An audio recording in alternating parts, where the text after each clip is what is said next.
Hey, what's going on, everybody? Welcome back to the channel. June 12th, it's Monday again, 2023, of course, and want to talk about a topic that a lot of people email and message about, post in the Facebook group. Basically, tracking and keeping track of your overbuying, your inventory, your expenses, your cash flow, how much you have going out, how much you have coming in, how much you're buying in inventory.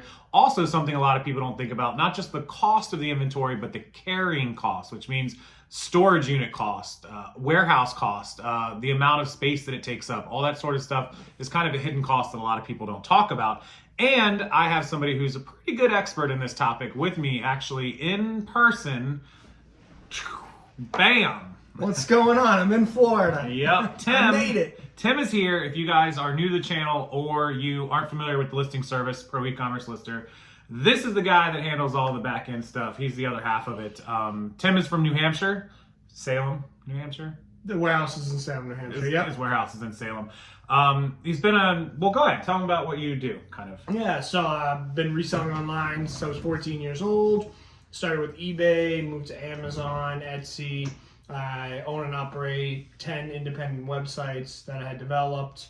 I have a 4,000 square foot warehouse full of inventory, so I have a lot of experience in holding inventory, buying too much inventory, not buying enough inventory, and the lessons that I've learned from all of those. 4,000 square feet is anxiety for me. It's too much. I have 750 in the storage units, which he just got to see for the first time. I just went and saw them, yeah. Just left there. And I used to have the 3,000 foot building behind Dave's, which I doubt. It was just so overwhelming, especially when you're not like, people like us usually have one employee or two employees or something. If you don't have a team of people, it's so overwhelming to try to handle. So I get this question a lot. How do you know how much inventory to buy? How much is too much? How much money should I spend on it? How much should I spend to store it? This is actually an email that I used to get a ton when I first opened the storage units. People ask me, how did I know? How did I know? And it was like, well, I knew how much inventory I had and how much space it took up, how much of my garage it took up, and then I just kind of built from there. But lately, and I will be fully transparent with everybody, the buying of the inventory right now, especially this past year, for you, for me, for my neighbor Tony, who's also a big Amazon seller, we have all learned a lesson about buying a ton of inventory and the sales not keeping up with it, right? Yeah. It's been slow. I don't think anybody that's watching this video is going to be surprised to hear that. It's been slower than, and I don't just mean summer slowdown slow, like normal June, July. It's been bad. Like really bad. Record lows. Yeah, record lows. And this isn't to discourage anybody from doing this or discourage anybody from like continuing to put in the work, because it's just gonna be worse if you don't do that. But we've learned how to kind of manage that number of like how much inventory we want to have. We've both been liquidating. Everybody's seen what I did, changing out inventory, making the most of the room, all that sort of stuff. So we have a little talking point here. We're gonna roll down it and tell you guys a little bit about everything that we thought of and everything that we have to keep track of every day. So the pitfalls of overbuying inventory. How do you strike a balance and not buying too much and not buying too little? I think you take this two different ways. When you're starting out, like let's say, all right, I'm gonna explore a new category. I'm gonna start out. How do I know if I'm buying enough, not enough, too much? And I think really the best method I found is buy a small amount. Yes. I would rather undersell than overbuy, because if I undersell, I can always buy more. Can always buy more inventory. There's always inventory available. If I overbuy on my inventory, and you're stuck then I'm stuck with it, Yep. and I can't deploy that cash to try something else. Yep. If I underbuy and it underperforms, I can easily go and find a new product, a different category. And you don't have a whole building full of stuff just sitting. Yeah. That's what's really great for me when people email me and offer stuff. I think a lot of people forget there is plenty of inventory. You can always find stuff to buy. It's not as easy to always sell stuff. So, because people might see me go buy 400,000 sports cards or 100,000 hockey cards or whatever it is. I have experience in doing that sort of stuff, and I'm like, I'm not just blindly buying it. So I have a lot of people that are like, I'm done selling clothing. I want to start selling video games. Don't go buy a pallet of video games. No. Go to your pawn shops, go to garage sales, estate sales, buy 20, 30, 50, 100 games, and then work from there and see what works. You may find that sports games, they don't sell, but you find a lot of RPG games, they sell. So then you learn that niche. You don't want to end up buying a pallet of sports games and getting screwed with it. So That's really it. Start small and learn. Like you have no risk when you buy a little bit of amount. You only have a little bit in your inventory, a little bit of cash. If it all sells out, great, go buy more. Like it's so easy to do, but you don't want to buy a pallet of something and get stuck with it.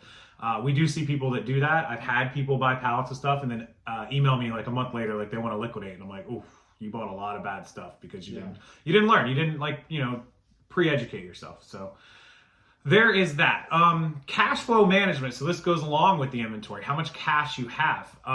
If you're going to go venture, like you said, into a new category, my thoughts on that are spend the extra money you have, keep your base, your core money, your core capital, whatever you're working on or whatever you normally sell and your normal purchasing amounts. Like if you normally spend $1,000 a month on inventory and you're selling that and turning that over, but you want to try something else, don't go empty your cash flow to try something else, because then you won't have money left to keep doing what you normally do. You want to keep that going and then take the extra profits and try to start with that new category. For me, that's what I do with cash flow. I never take money out of the normal operating stuff ever. It's always what's on the side. You're gonna reinvest the profits. Yeah. Don't shut down what's already working. Nope.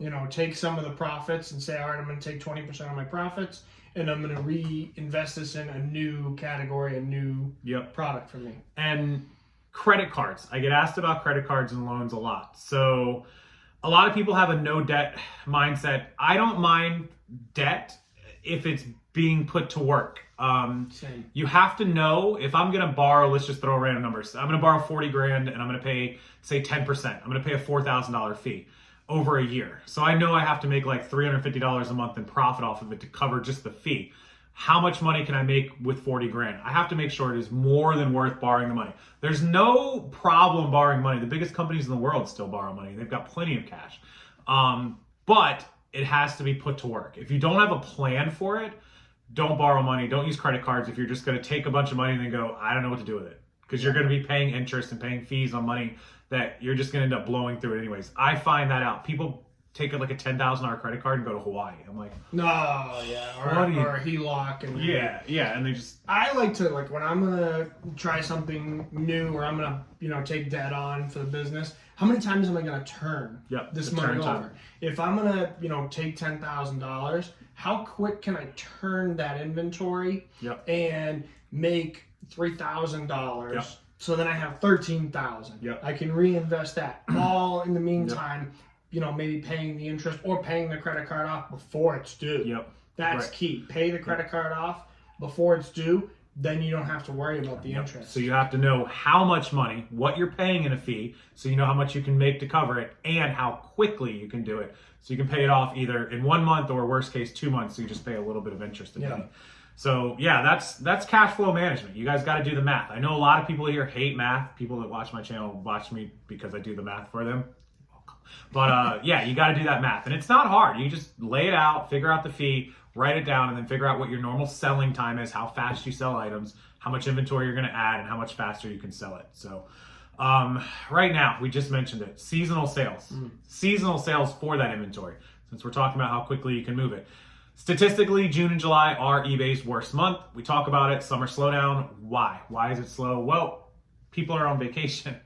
I'm in Florida. People are not on their computers doing their normal routines. They're not shopping. They're spending money on vacation, which means they have less disposable income to go on eBay, because somebody, they go on a trip to Disney World, they're spending $3,000, $4,000 for a family. Then when they're at Disney World, they're not at their phone, they're not at their computer, they're at the beach. They're places where they're just spending a lot less time on it. So, but I think you can navigate seasonal sales. Like, all right, we're in summer mode right now. What's selling in the summer? If you can get inflatable pools, small inflatable water slides, pool accessories, pool toys, outdoor tools. What do people do in this season? If you're selling snow blowers, now is not going to be the time to sell it. We're in June.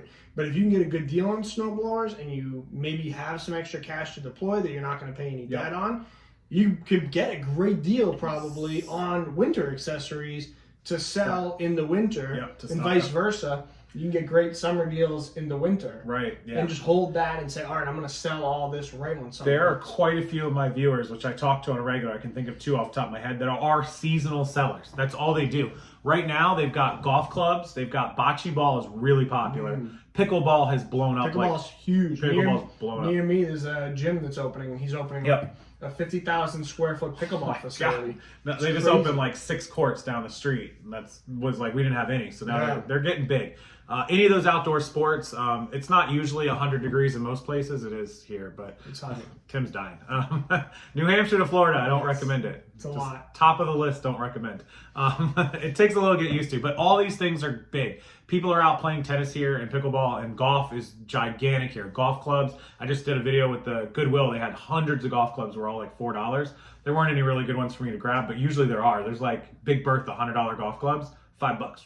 Take it, bam, learn the shipping. But yeah, seasonal stuff, prepare for it, know what's good, know what's coming up, and stock up on what you can with extra capital. And try and make sure you sell out before the season Yeah. is over if you don't want to hold that inventory. Right.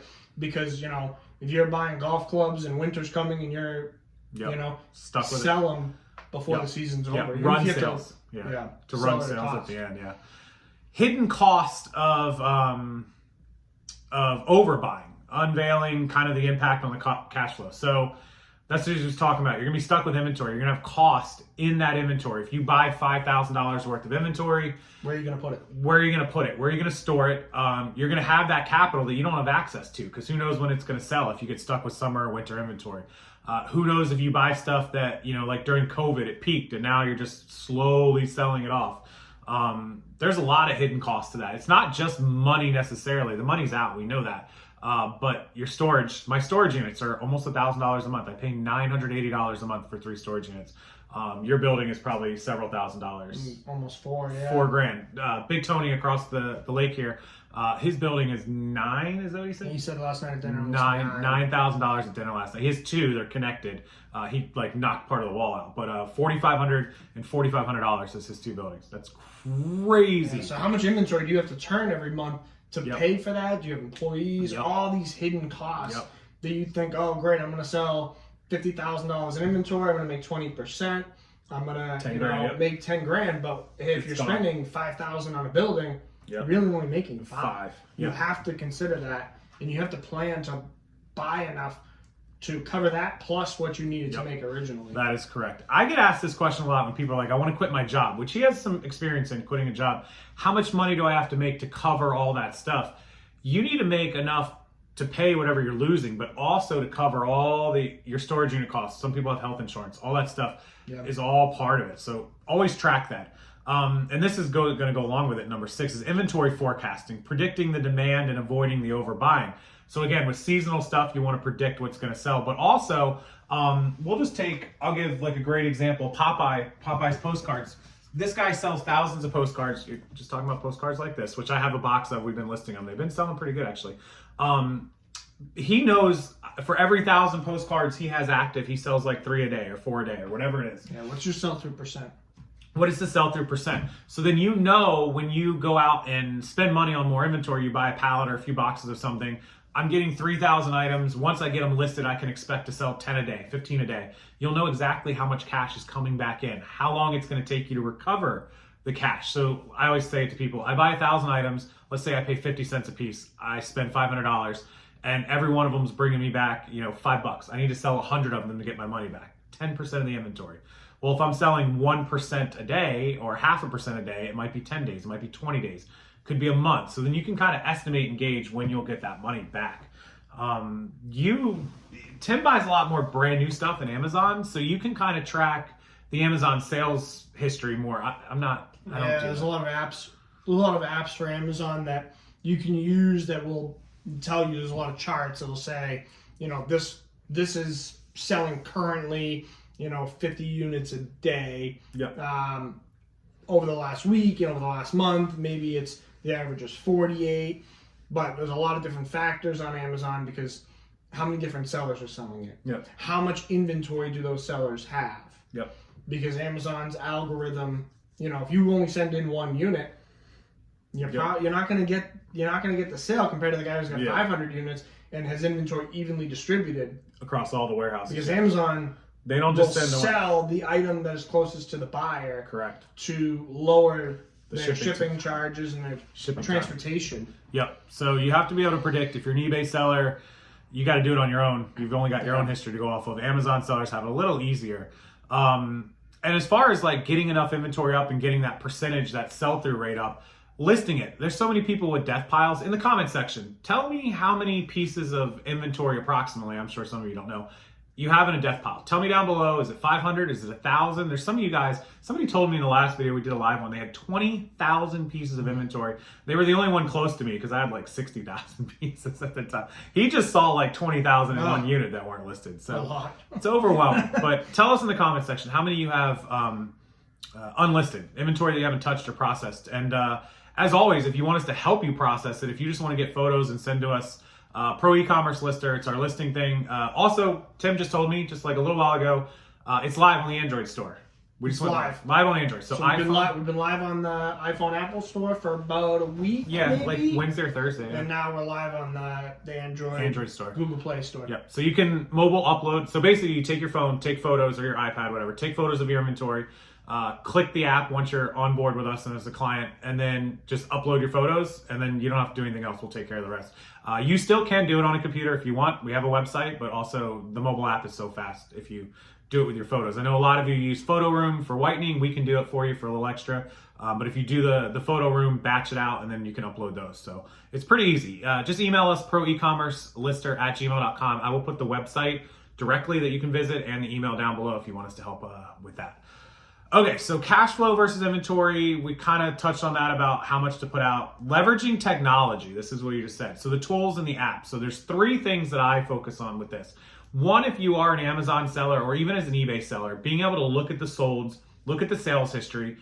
You can look at eBay solds and say there's 1,000 active and 900 sell a month so that we know, 30 a day sell.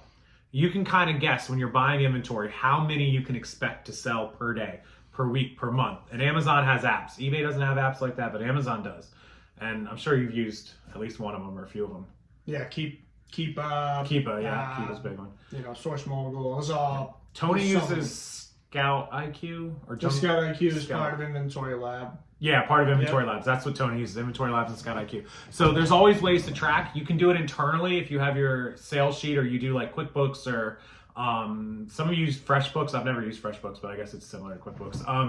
But to track how many items you're selling per day, how many items you have active, you can see everybody. I mean, you can go, I'm recording on my phone, but you can go to the app and see like 3,000 active, 900 sold in the last 90 days. I sell 10 a day. So I sell 10 out of every 3,000. So for every 1,000 I have active, I'm selling 3 a day or 4 a day. So pretty easy to leverage that and check for it. It'll also, oh, go ahead. No, go. It'll also do with your expenses. You can see eBay has an invoice at the end of the month. How much were the fees? How much was the shipping? How much were the promoted listings? So you can see how much you're spending on all that too. And I like to, when I'm selling stuff on eBay, I like to concentrate on like what is the lowest price of the item on eBay right now, including shipping, in the same condition that I'm selling. Yep. Because, I could look at solds all day, and if an item is selling for $50 on eBay in the solds, but the lowest price right now is 55 or 60, let's say. How am I going to price this item competitively to match current active inventory and solds most recent? I think a lot of people get stuck on just what's sold and don't realize that sometimes there's items that have somebody put one up for really cheap because they just didn't know, they didn't research it, they were just not paying attention, and they see that it sold for $50. They're like, oh, I got a $50 item, not realizing that all the rest of them are 75 to 100. Yeah. So definitely always check your active competition. The solds is great. It'll give you an idea what it's selling for, what everyone else has got. Check the condition. You may not open it. That person might have had a stain on their shirt, and all the great condition ones are now 100. They only got 50 because there was a little defect or something, right? That happens with remotes, actually, the LCD screen remotes. If they have like marks on them, I might only get $30 or $35. But if it's a perfect one, I'll get like 60 for it. So condition is a huge factor. Check conditions when you are checking the sell-through rates. Always, always, always do that. Supply chain disruptions. This is more for people that buy like quantity pallets, maybe import from China. A good friend of mine, he lives back where I used to live, about 30 minutes from here. He sells car parts on Amazon. He imports, I don't want to call them generic, but they're not OEM, but they are. They're like made for that thing. So he'll buy like a Honda Civic 2015 door handle and he'll pay like $10 for it, but it's selling on Amazon for $45, $50. It's not directly from Honda, of course, but it has Honda on it from China. So I don't know if they're authorized or where he gets, I don't talk, he's very secretive, but he has to guess based on how many he sells a week. He's like, okay, I sell 100 door handles a week and I ordered 500 door handles. So I have 5 weeks of inventory. So it takes a week to get to me. So in 4 weeks, I have to order more. And so he keeps track of everything he does. When I buy stuff like postcards, I can kind of keep track of like, okay, we have enough for Kate to list for 3 weeks. In 3 weeks, I need another pallet to come in here because she's not gonna have anything to list. People have death piles. I know there's a lot of people that say they shop all week long. They list on the weekend. They might have 300 shirts. They can list all 300 shirts over the weekend and then they know they need to go back out on Monday. So how do you know how much to buy? I think I know this answer. It's... He just buys. Sometimes I just buy. But, you know, for Amazon, I try and keep my inventory very low. You know, I used to be able to buy whatever and it would sell. Amazon's very different now, so I have to really be super conservative. I'm only buying a few units of something. When I first started doing Amazon, I was doing like OA, sorry, not OA, I was doing RA, retail arbitrage. And, you know, I'd go to Walmart, I'd go to Kmart, I'd go to these stores, look in the clearance sections. Yeah, scan the items. Big problem with that is, you know, there's thousands of Walmarts. If an item is on clearance, and right now it's a good deal, it just went on clearance yesterday, there's how many thousands of Walmarts that all went on clearance. Everybody's buying that same item. Everybody's sending it into Amazon. And what I find out is a week later, the price would tank. Yep, the competition, yeah. So you can track that too, like definitely on Amazon, but eBay a little bit too. You can see there's like 5 sellers of an item, and then all of a sudden, like a week later, there's 25 sellers of an item. Something tanked, something went on clearance. It happens a lot. I've done it on eBay where I've seen, there used to be these jeans, they're called 7 for All Mankind, and they're called dojo jeans. The normal 7 fam jeans are like $25 jeans, but dojo jeans sell for like $80 to $100. People were getting them.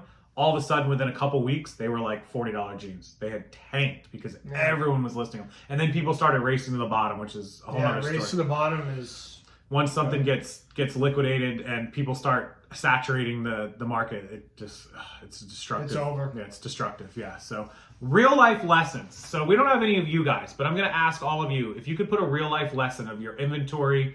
What did you overbuy? What did you buy too much of? What did you not buy enough of that you wish you had bought thousands more of because you killed it?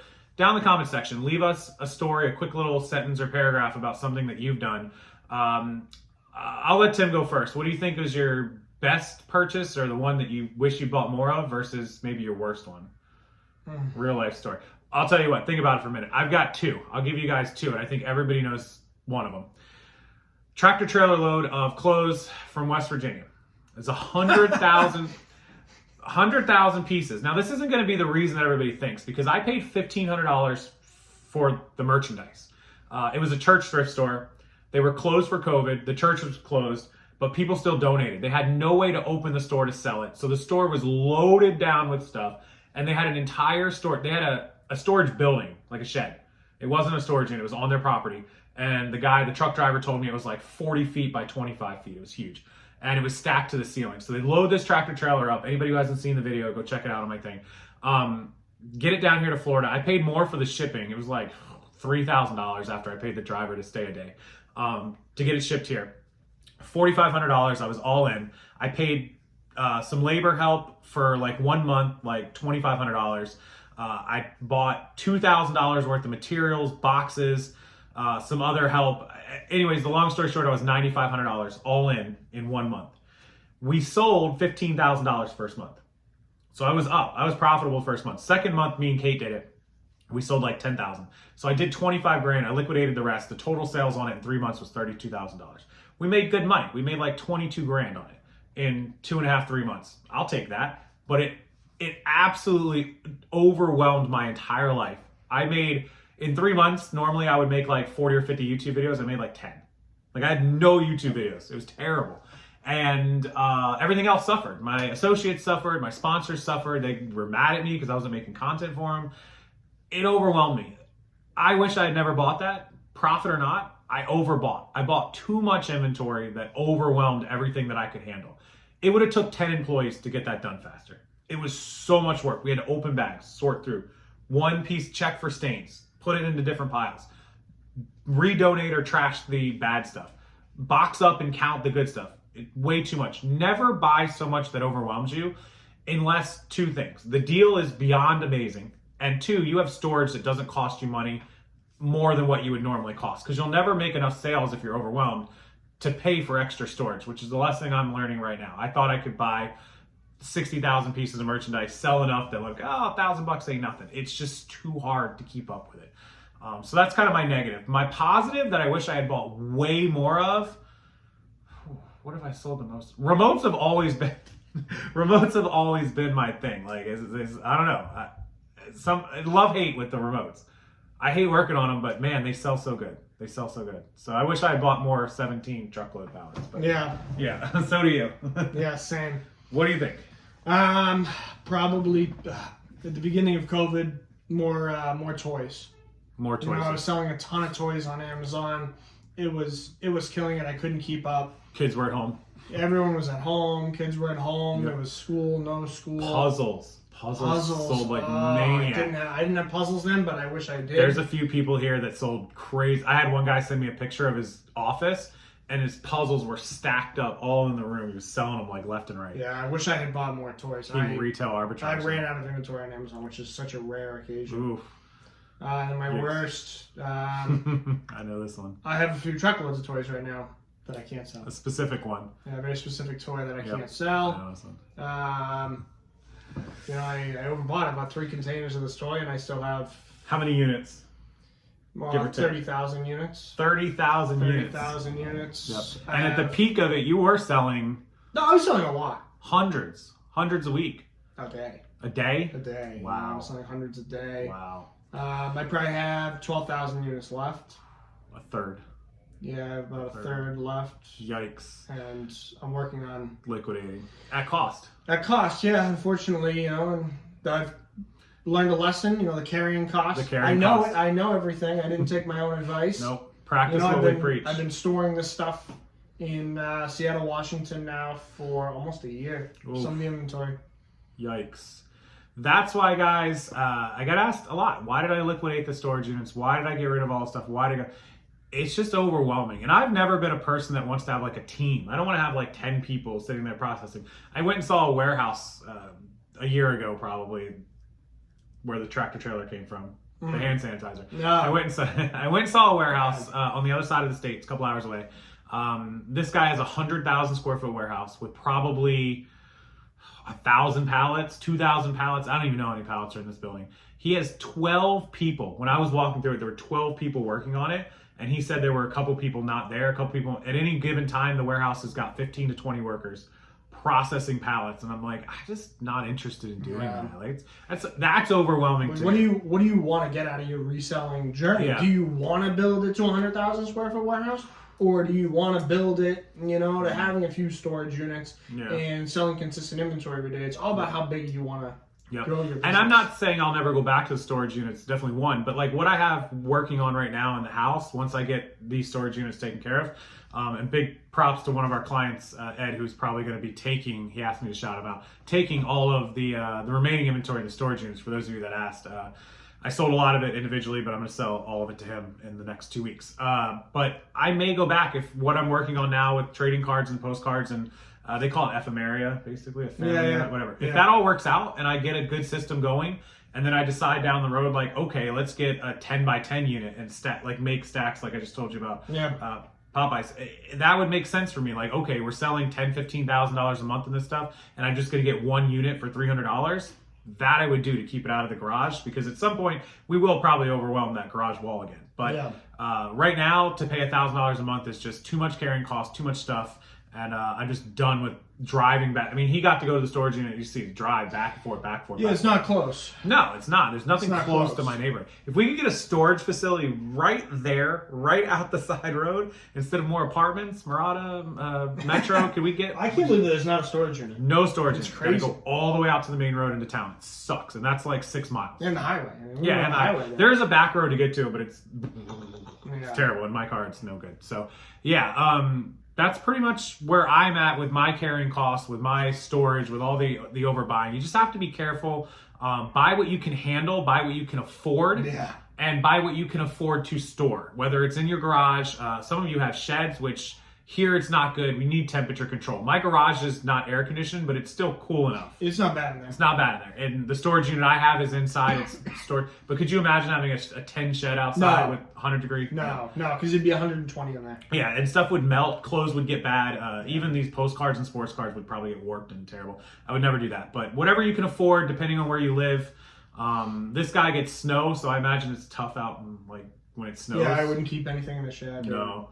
How do you guys drive to storage units if it snows? These are things we don't think about. You just drive. You just drive. You just go. You just do. My car wouldn't work, right? No, you wouldn't. I would never buy your car up there. I'd have to have the truck. That's it. Yeah. But that's why I have a truck. That's why he has a truck. Yeah. But yeah, so that's for everybody that asks. How do you know how much inventory to buy? How much to spend? How much not to spend? That's some good strategies, some good basic things. If you need more, email us, ProEcommercelister@gmail.com. We can answer questions for you. We can help you with the listing service. We'd love to help you. We have specials running for everybody right now, 20% off if you're a new customer. If you're an existing customer who's watching this and you want to add to your listing total, just hit us up. We'll work out a deal for you. And we're live on the Android store and iPhone. So 1 week ago, I think Wednesday was the iPhone store. And we just got the message from the team that this morning that we're live on Android. So you can use your phone, take your photos, upload them to us, and we'll do the rest, and we'll get you a good deal on it. So we're gonna go hang out. Tim's only here for a couple days, so I got the family with me. I got the kids, so we gotta take them to the lagoon, the new lagoon. We're gonna go check it out. So enjoy it, guys. Hit up our email. We appreciate you watching as always. We'll probably do a live show tomorrow. Yeah, tomorrow. We'll probably do a live show tomorrow, and we're gonna start the podcast. I'll put it up there, and I'll put a link to the podcast down below. When this video launches, the podcast link will be up as well. I'll have the audio, and you guys can start watching those episodes. Our goal right now is 4 podcasts a month, so hopefully we stick to that. And until next time, we thank you guys so much. Thanks, everyone. We'll see you next time.